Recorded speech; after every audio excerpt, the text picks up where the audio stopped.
देखिए, ये दोनों मुख्तलिफ चीजें हैं। अगर आप पहली चीज को देखिए कि जो लोगों का कॉस्ट ऑफ लिविंग जिसे हम कहते हैं वो बढ़ रही है उनकी आमदन के हिसाब से बहुत ज्यादा, और उनके लिए गुजारा करना तकरीबन नामुमकिन होता जा रहा है सफेद पोश तबके के लिए और नीचे के लिए। अब उसके अंदर तीन इसके अवामिल बहुत क्लियर हैं। एक तो यूटिलिटी बिल्स हैं जिसमें सरे फहरिस्त जो है बिजली है। उसके बाद कंटिन्यूसली हमारी फूड इन्फ्लेशन 30% से ज्यादा चल रही है।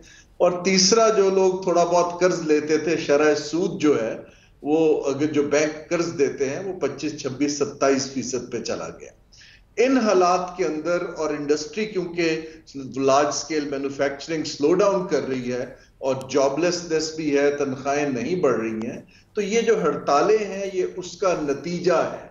अब ये सब कुछ क्यों हो रहा है, इसके दो मेजर अवामिल हैं। खास तौर पे क्लासिक एग्जांपल हमारी यूटिलिटी बिजली के बिल्स हैं, जिसमें हुकूमत की पिछले कई सालों की पॉलिसी की नाअहली, इसके अलावा बिजली की चोरी, बैड गवर्नेंस, इन सब की जो कॉस्ट है वो अवाम को पास ऑन की जा रही है बिल की शक्ल में। तो अवाम का प्रोटेस्ट जायज है, लेकिन अब हमें हल की तरफ जाना है, और इसका जो हल है वो कोई शॉर्ट टर्म नहीं है। इसलिए जो निगरान हुकूमत से एक्सपेक्ट करना कि ये कोई बिजली के पूरे जो हमारा सेक्टर है उसका स्ट्रक्चर बदल लेंगे, वो तो अनरियलिस्टिक है।